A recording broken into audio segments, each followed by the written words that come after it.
Hi everyone, Leah Hechtman here. Looking forward to talking about rewinding reactivation, a deep dive into the viral infections from the herpes viridacea family. April 13th, please go to www.bioceuticals.com.au for more information.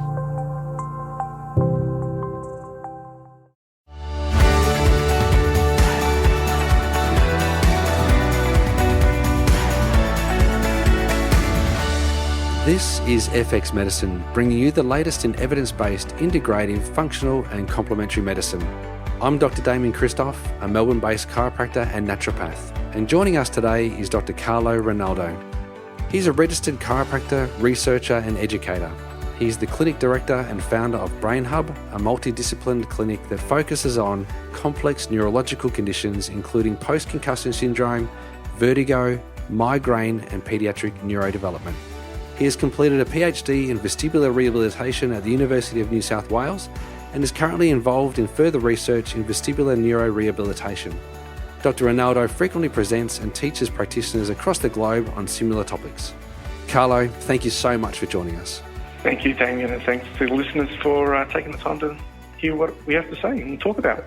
It's going to be such a great podcast, and I'm really grateful for your time, Carlo, because your wisdom. I went to one of your seminars many years ago, the one that you presented with our great friend Paul Bergamo, and it really was one of the great seminars that I've ever attended, and it blew my mind. So, and I've always been hungry to share to the public, I suppose, or to the professions at large, your knowledge, because I think it's outstanding, and I think a lot of people will get a lot from what we're going to be talking about today. Great, thank you. The pressure's on. No pressure. Hey, Carlo, I want to ask you a couple of questions just to kick us off. The first question, and I'm going to dovetail these questions, put them in the same sentence, but the first question is, what is proprioception? And then how changeable is the brain? Two great questions, and one that I have interest in, and I guess as practitioners, as a chiropractor, it's one that I think dovetails really well into our practice and our teaching. Proprioception, I guess, if I had to look at a definition, would be really the connection between the muscles and ligaments and the brain, and that feedback mechanism. We have embedded in our muscles and ligaments and joints these sensory organs that give our brain and body an awareness of where we are. Now, interestingly, we think of muscles as being a contractor, something that we shorten or gives us power or strength. But a good part or a good portion of muscle function is actually sensory function. So you have all these sensors and all these proprioceptors that are embedded in these muscles and ligaments. And as we move, they tell the brain where we are and what we're doing. And the brain talks to our muscles and says, okay, well, that's not where I expect it to be, or we're going too fast or too slow, or we're going to miss that ball. And so it refines and adjusts and that output, and the brain then talks to the body and says, okay, is that a better copy of what you want? And the brain says, well, we're getting closer to it. The wind's blowing from the left to the right. Well, we need to adjust to it. So that interaction between the environment and our brain is really passed through our proprioceptors, and we've got so many of them.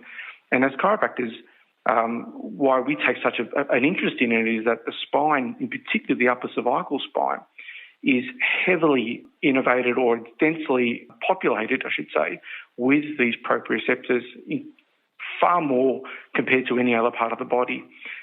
So it's one that we know when there's a problem with it, it has a big bearing on our brain, but also we can, by affecting the spine through our therapy or any adjunctive work that relates to the spine, we can have a profound impact on resetting these proprioceptors and then resetting the body's connection with the environment. So proprioceptors is a real, it's a real niche, it's a real entry point that gives us that aspect of understanding the communication between the body and brain. I guess going to your second question about how changeable is the body or the brain, extraordinarily. And one of the ways in which it is through proprioception and proprioceptors. So we know that the body is very malleable and changeable, and we love the word neuroplastic, that ability to change. And we know that if we give it the right nutrients, and nutrients not necessarily just food or drink or whatever it might be, but stimulation and environmental triggers, then we know that the brain can adapt. Now, it's a double-edged sword. It works both ways. We can help it, but also someone's negative thoughts or negative actions can also create bad changes or bad neuroplasticity, so to speak. Great answer, and what a great way to intro this. And I love the idea that in the cervical spine there's so many proprioceptors. And the reason why I asked those two questions together is because there is a lot of discussion around proprioception, neuroplasticity, et cetera, and I think that the understanding that neuroplasticity exists. A lot of people kind of think that neuroplasticity stops when you're little or stops when you're young. But if you think about, the work of, say, Norman Doidge, where he wrote a great book, The Brain That Changes Itself, and that kind of really highlighted that whole neuroplasticity space.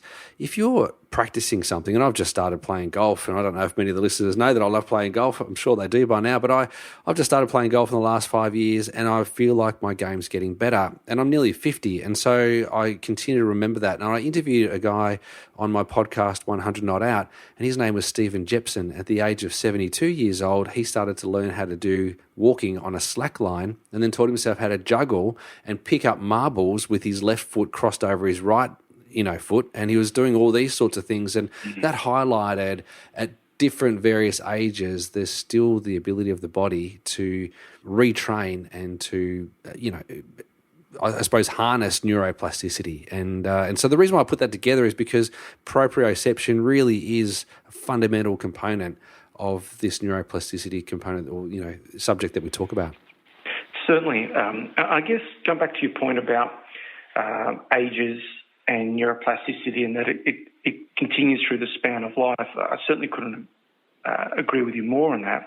I guess what has to happen, and one that becomes a bit more challenging as we get older, is you need a couple of key ingredients for neuroplasticity. You need to be engaged, so you need to have someone that is willing to be involved and willing to change. It needs to be progressive, so your therapy or what you do needs to change and be graded based upon the level that they're at. And always, is it like a 5 or 10% amount that you want to go a bit over and above where you're at? Because the brain relishes that opportunity to change. It certainly doesn't like doing the same thing over and over. So your therapies or your treatments or your exercise, there needs to be that progressive aspect to it. And the final thing, novelty. There needs to be something that the brain goes, oh, this is different. How do I navigate around that? How do I learn that? What resources do I need to pull in my brain to be able to accomplish that task? So those things, as long as you have them, and you could, that's not age dependent. We just seem to find that obviously as we get older, they tend not to be a dominant, but they're required. And as long as you have those key ingredients, I'm confident that no matter what age you're at, you have the capacity to change, or that you have that neuroplasticity capacity to change and to move you to that next level. So there's got to be that buy-in. There's got to be that what's in it for me. There's got to be that drive. There's got to be that reward of, wow, I've got to that next level, or maybe I can get to, go back to your analogy of golf. Maybe I could get into the seniors, because obviously you're at that age. Seniors is probably... joking. Oh, it's very hard to swallow. It's so true, but it's very hard to swallow, I've got to tell you. So, if there's a task or a target that you're working towards, and obviously you need to have the substrate, you need to have the good nutrition, you need to have the good rest, you need to give all that. And let's say that's all given. Mm-hmm. If you've got those three key ingredients, then I'm pretty confident, and I think the literature supports it, that anything is possible. Oh, I love that.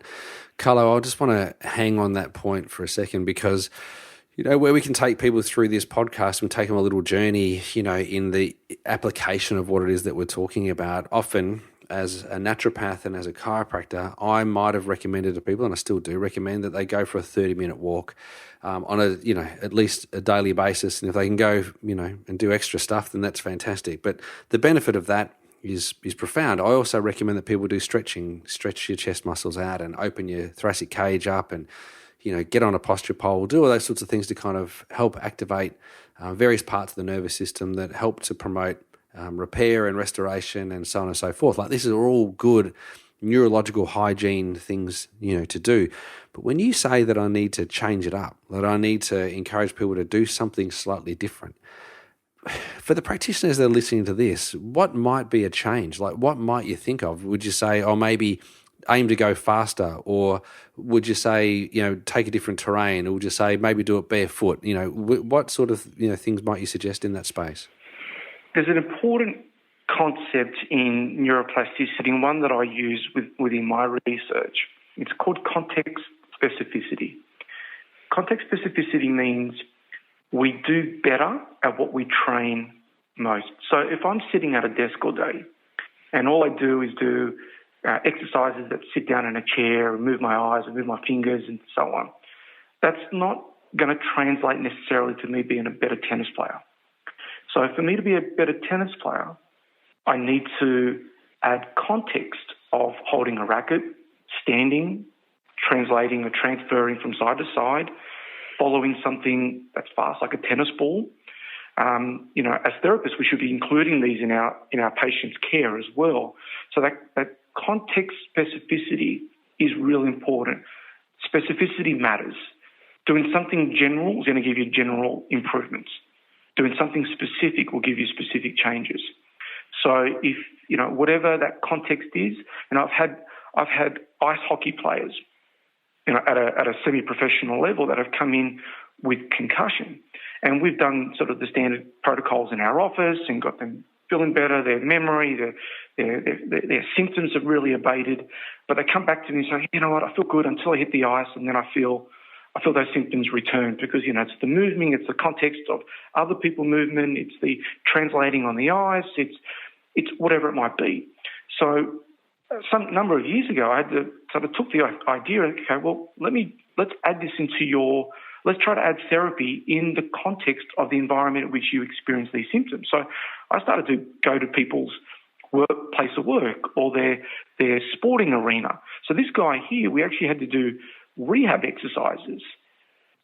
Him standing with his skates on, holding a stick. And then we got to a point of proficiency there. And then I had to actually go with him to the ice. And we were doing therapy and exercises that were specific to him moving on the ice. Now, I'm not an ice skater, so that was interesting. But nowadays, we use virtual reality in our office that can augment some of these more challenging environments and place someone in the context of what they're experiencing. To give you another example, we have many persistent dizziness patients that have issues driving or have issues in a shopping centre or in a lift.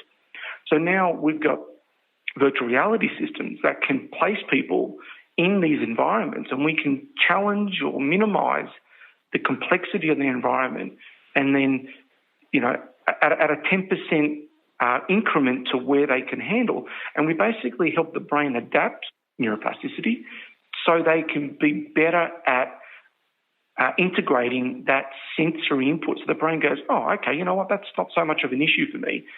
I feel okay with it, and their symptoms reduce and they go about their life. So that's a really important point, that context specificity, and it's one that I would encourage practitioners of all sorts to give thought to and ask patients, where do you experience your issues? Where do you experience your symptoms?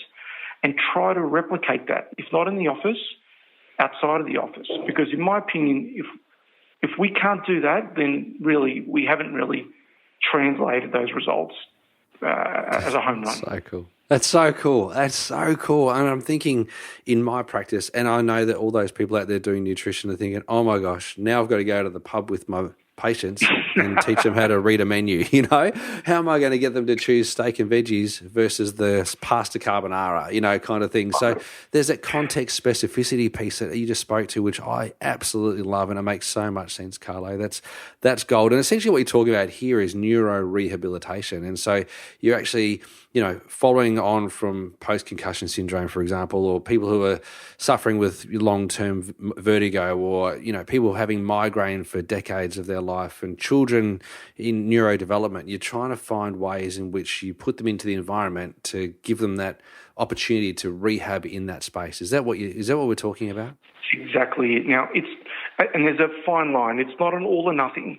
The brain will basically say, okay, that's too much of a difference from where I am to what you're providing, and it will either ignore it or symptoms will be provoked. So as the practitioner, it is very important, and you may remember from the course some years ago, Damian, that it's titrating, and it's providing an incremental increase in what they can handle. And again, I use that 5 to 10% increment, and it's what they can tolerate. And the brain learns to go, oh, you know what, that's not such a threat. I don't feel threatened by that. Particularly when we look at people that have got anxiety or depression or hypervigilance type of conditions, which many people do, particularly if it's a chronic neurological condition. So the last thing you want to do is evoke an emotional response.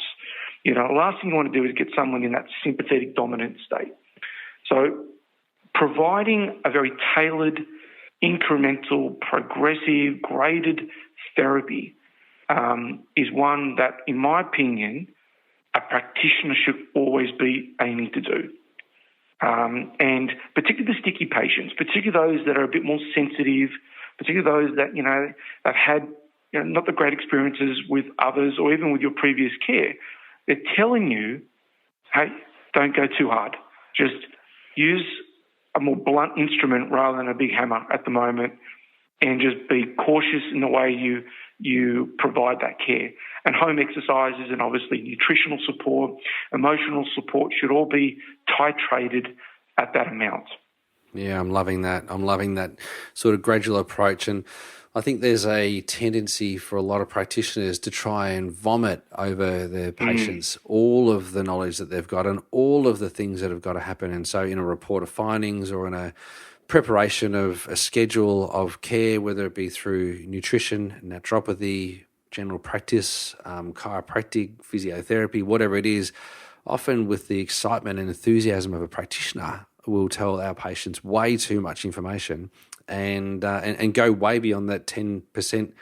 I don't know, what do you call that? Probably a 10% kind of capacity or shift capacity, or even that titrating approach is very clever. I really love that.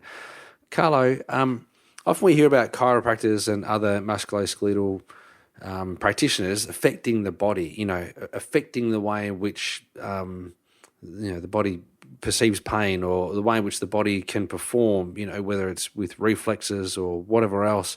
And to me, this is a brain interaction. But could it be more specific than the brain? Could we be talking about a specific component of just, you know, brain function? And where would we go with that? Is this more of a vestibular thing? Yeah, great question. I think if there's anything that I know, it's the brain is not linear. It's certainly not a 1, 2, 3 sort of step scenario. You do one thing, you get this response. There's too many variables. There's too many networks at play. There's too many connections. There's too many experiences someone's had that will alter what we do and what they experience. So definitely linear is just not simple. And unfortunately, a lot of traditional care is sort of aimed at that, and it's just very limiting. In terms of the areas of the brain or parts of the brain that are involved in this, I mean, there are many, unfortunately. There's never a simple answer. More recently, there's a sort of a school of thought that looks at body maps in our brain that give us an awareness of our surrounding.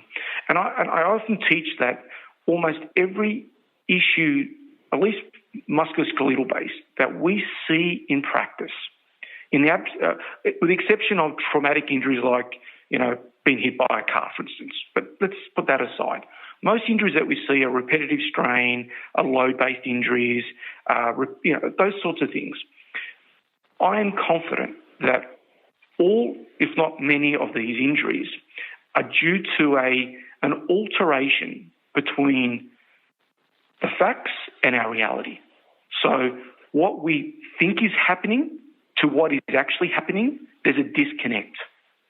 And that disconnect can be in the shape of many things, from visual, from vestibular to proprioceptive. We kick a ball. We look at footy players all the time that spring the hamstring. And we think, what's going on there? All he did was kick a ball. He's probably done that 1,000 times. Well, it's probably because of altered joint mechanics, of altered biofeedback from those proprioceptors. There has been some disconnect with the action of what he's attempting to do to what actually he did, and there's a load on the muscle and the muscle tore. So we see this. So these maps in our body, there's many of them. The one that most people are familiar with is what we call somatotopic maps, and again goes back to that proprioception. Somatotopic maps are these funny-looking maps that we have in our brain, in particular our parietal lobe, that have a localization of our body parts.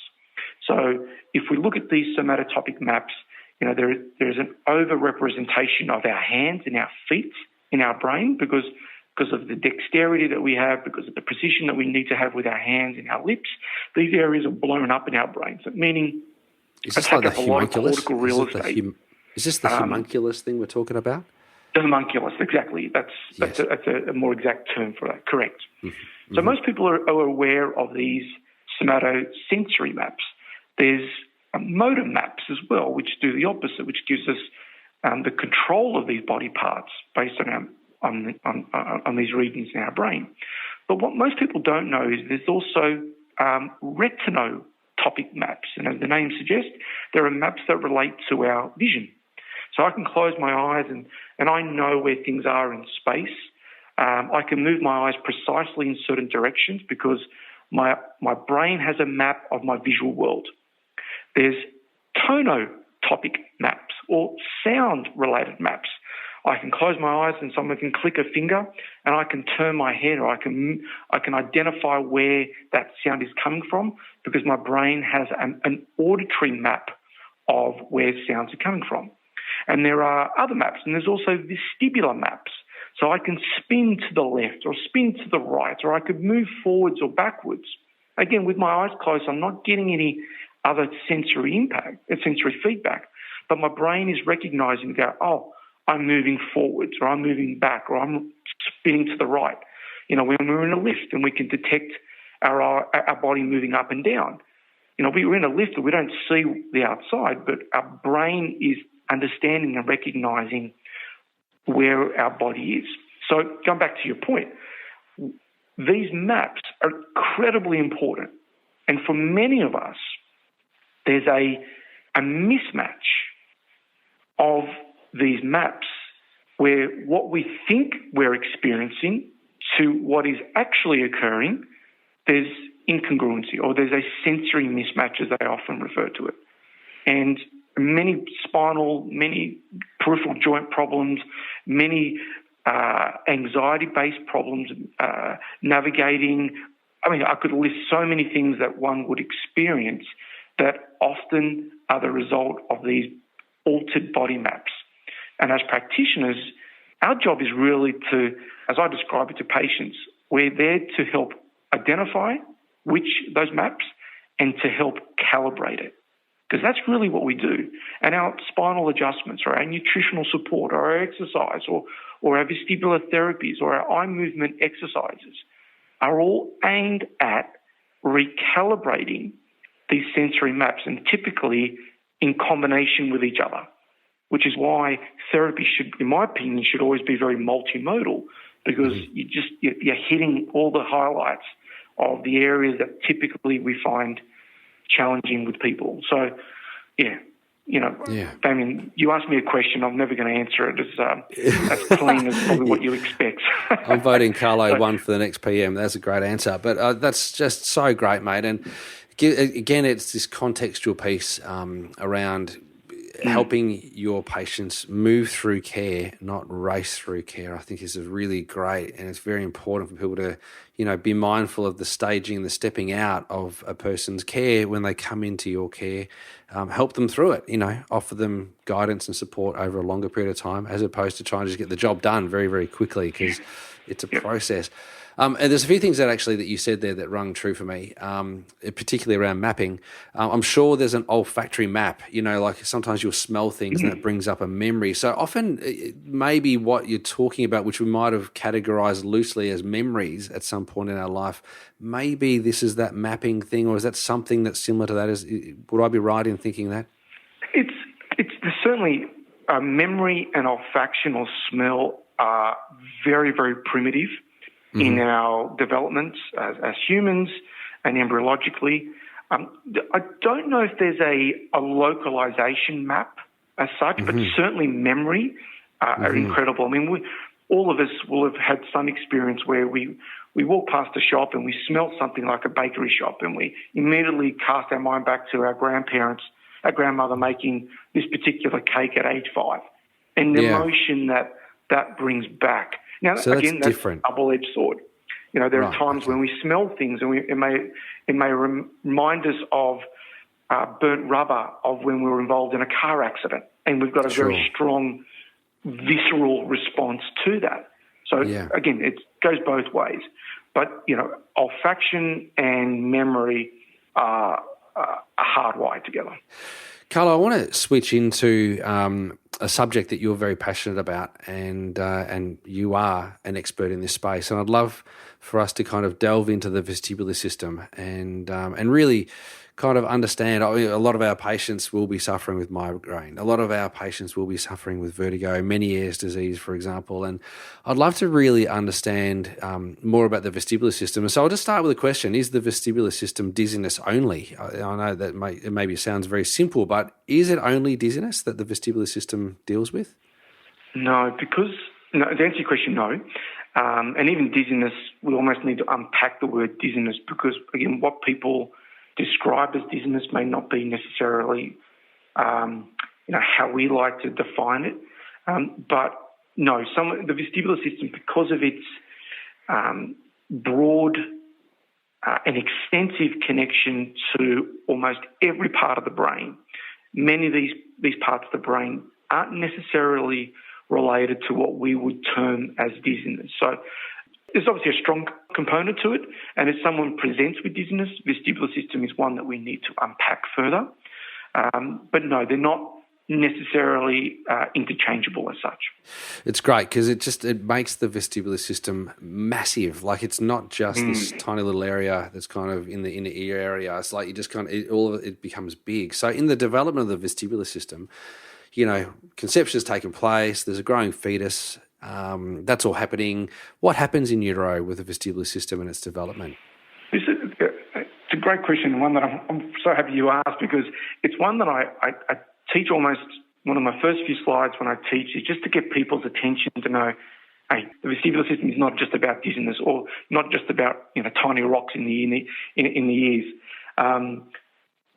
At 25 weeks gestation, so in utero, baby's developing in mum. At 25 weeks gestation, the vestibular system, the organs that help us understand how we're navigating in the world, are fully developed.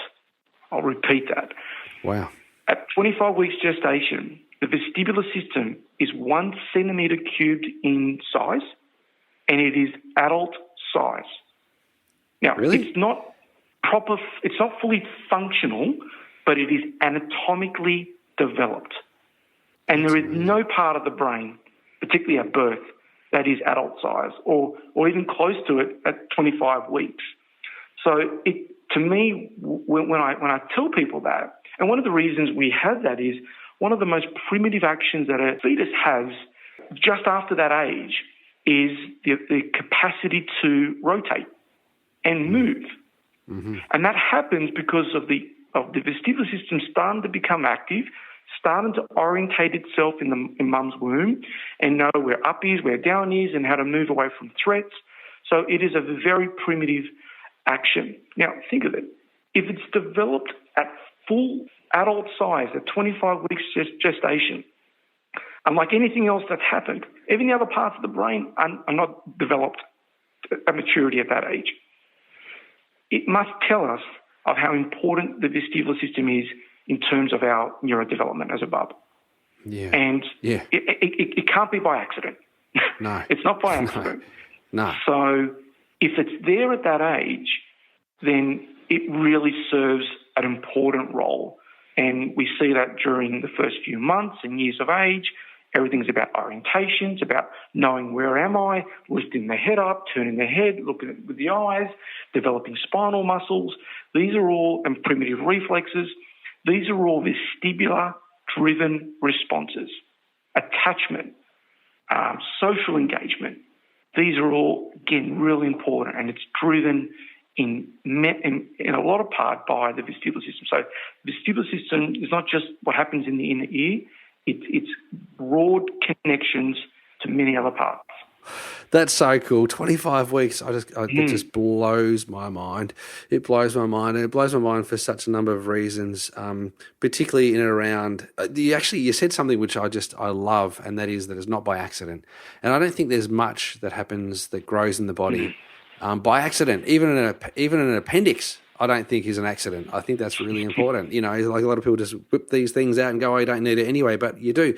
Anyway, I digress. But I'm thinking about the vestibular system. Obviously, it's involved in that very early, and it's developing and feeling presence and position sense in utero in a gravityless environment, more or less, in a tight environment inside the mother's womb. There's movement, but it's very limited, but there's so much happening.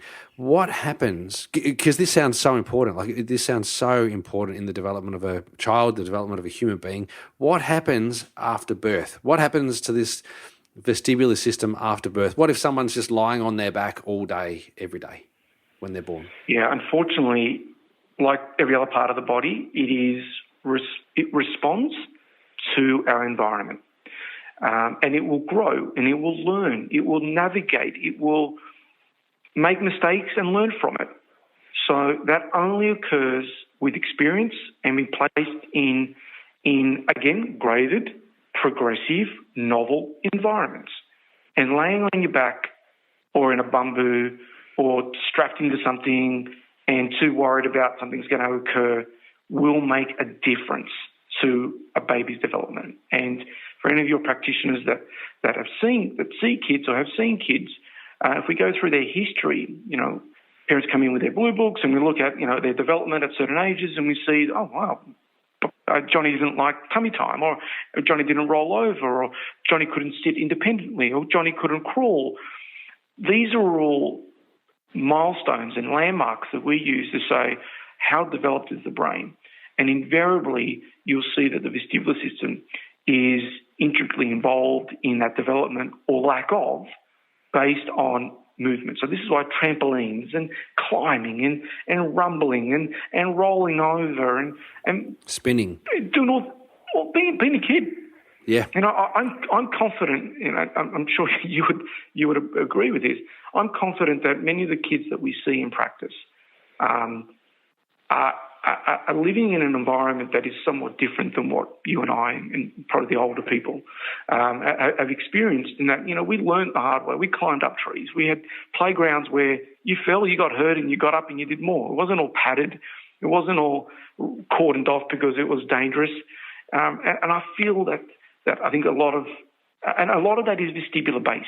The spinning and the climbing and the moving the head and focusing as I move my body, as I ride a bike, these are all very vestibular centric activities. So we spend a lot of time, unfortunately, with care in just reprogramming some of the things that are being missed just in normal development. And don't get me wrong, there are many kids that obviously that's not the reason. There are other genetic or acquired conditions that that's not the case. But for a good many people, I think that we've missed a lot of those early steps, and a lot of it is vestibular and movement-based.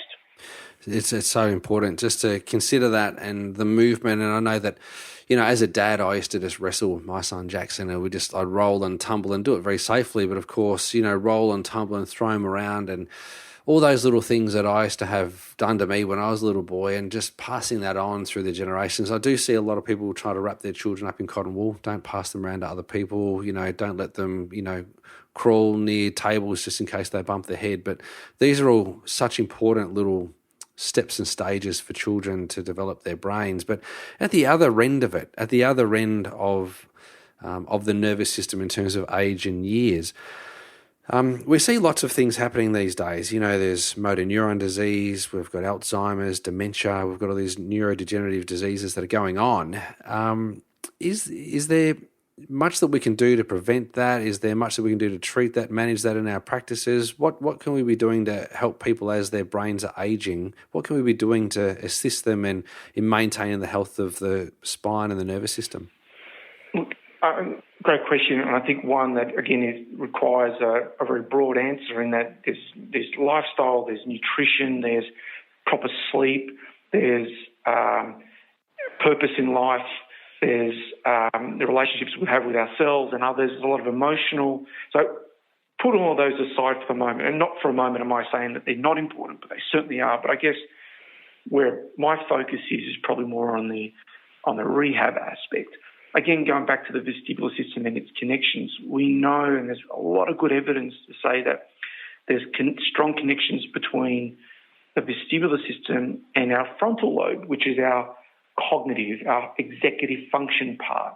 It's our attention and focus. It's our decision making. So there's strong connections there, and we're seeing whether it's an associative or a correlative or a causative type of relationship. This jury's still out on that, but there's certainly a connection between the vestibular system and high cognitive function. So there's been some good papers that have looked at vestibular therapies, so movement-based therapies, therapies that involve balance and coordination and left-right integration, cross-body exercises, eye movement exercises, spatial awareness exercises. That has had a profound effect, a significant effect on people with dementia, Alzheimer's, frontal lobe atrophy, obviously stroke and those sorts of conditions as well. So there's good supporting evidence to say that that those therapies, again, more targeted, more context-specific, the better, can make a big difference. I mean, things like the Nintendo Wii board was, I think, a recommendation now in a lot of nursing homes to help people combat Alzheimer's, because there's an engagement part. There's I want to do better. I want to move to the next level. So there's a dopamine reward system that goes with it, which comes from the brainstem, and the frontal lobe just is bathed in those receptors. There's the engagement with other people. You can compete against your colleague. There's spatial navigation. You're navigating a figure on the board through a tunnel or through a maze. There's eye movements. There's sound integration in that as well. So there's so many things that tie in a lot of these more complex conditions. And I'm not necessarily saying that it's reversible or a cure to these conditions, but certainly we approach it with our patients in terms of improving outcome measures. And that outcome measure may be balance. It may be self-rated questionnaires about stress and about confidence of life. It might be about walking up and down stairs and the strength that we have. There's many outcome measures that we can use, and these therapies help that. Again, not necessarily reversing the condition itself, but certainly making the quality of life. We can improve that, and many family members of people with these conditions are very appreciative that we've been able to restore some memory. They've been able to understand or identify family members or become a bit more independent. And independence for people later in life is a real concern for them, and I know we can certainly help them with that. Yeah. Oh gosh, this is such a big meaty topic, and I think we could probably keep on talking for hours and hours about how we can train the brain and rehabilitate the the neurological system, particularly with reference to the vestibular system. And I've learned how important the vestibular system is. And I want to, very quickly, just before we finish, we did touch on the nutrition. I mean, I was always under the impression that the brain needed very, specific things. It needs oxygen, stimulation, and sugar. That's kind of what I learnt in uni. That's what I kind of took away. But is there anything specific that you might be using in practice that you might be, thinking about that people would require for a healthy vestibular system or a healthy nervous system, Carlo? Yeah, look, I think obviously aside from the macronutrients and the micronutrients aspect, we know gut health to be extraordinarily important. A lot of the neurotransmitters are produced within the gut. There's a strong brain-gut connection, as we know, via the vagus nerve. So ensuring that the gut is healthy is something that we should all be achieving. So that's, again, a given that's occurring. Inflammation, autoimmunity tend to be big things that we see in practice. So we certainly want to make sure that they're run through the appropriate channels and people to assess that. And for most people, it's definitely more than just your standard blood test that most people would be getting from their GP. Although it's a good place to start, it's generally not enough to identify these things. So autoimmunity, inflammatory, and then from that, nutrition can be obviously more accurately prescribed, and whether it be anti-inflammatories or brain-based. Turmeric is a great one. Resveratrol is a great supplement that we often suggest. Things like huperzine, medicinal mushrooms are great ways to shift people out of that fight and flight state into a more of that parasympathetic dominant state. Some of the other things that I often look at with patients is blood sugar handling issues and iron-related issues. So you mentioned fuel and oxygen and glucose and things. Sure, but we need to make sure that what carries that to the brain is not impaired. So we often look and dig deeper on those aspects, particularly if the history is indicating some blood sugar handling issues or some oxygen carrying capacity issues. So, I think I often, before I start getting into the specifics of nutrition, I want to rule out things like autoimmunity, particularly the history can guide you on that. Any inflammatory conditions, if there's a history of concussions, inflammatory issues are a real problem. So you want to look at that blood sugar, blood oxygen carrying capacities. Metabolic components that relate to thyroid also make a difference. So again, it's never a simple answer on that that I could give you. But essential fatty acids, keeping in mind the composition of all the neurons. We're very big on phosphatidylserine, phosphatidylcholine as being precursors and requirements. We're big proponents of a ketogenic diet, particularly for those that have had a concussion. It can certainly help glial or calm down glial immune responses in the brain post-concussion. So it depends on the person. It depends on what we suggest, but typically moderate carbohydrate, high good quality protein, high fat diet, good quality fats, things that we recommend. Some nootropic type of supplements like your medicinal mushrooms, your huperzine, green tea extract can be good as well.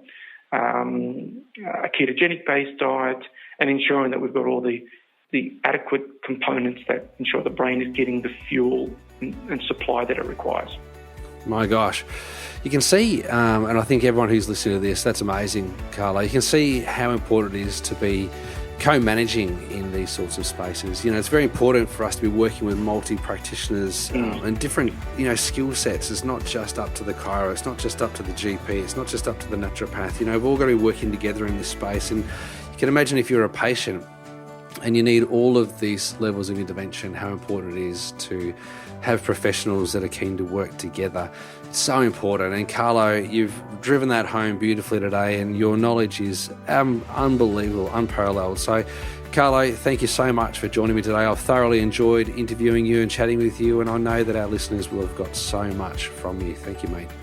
Thank you, Damian. It's always a pleasure. We can always continue on, but I thank you and the audience for the opportunity to have the chat. Thanks, Carlo. Now, to get more information, head to brainhub.com.au. Thanks, everybody, for listening today. Don't forget that you can find all of the show notes, transcripts, and other resources on the FX Medicine website. I'm Dr. Damian Kristof. Thanks for joining us.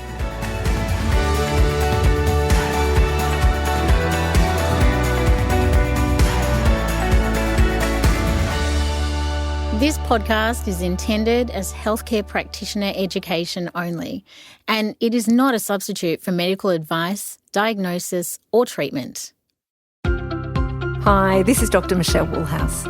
Join us on FX Medicine next week, where I'll be talking to Dr. Veronique Chiche about the health impacts of intermittent fasting. Subscribe to us on your favourite podcast app and follow us on social media to make sure you never miss an episode.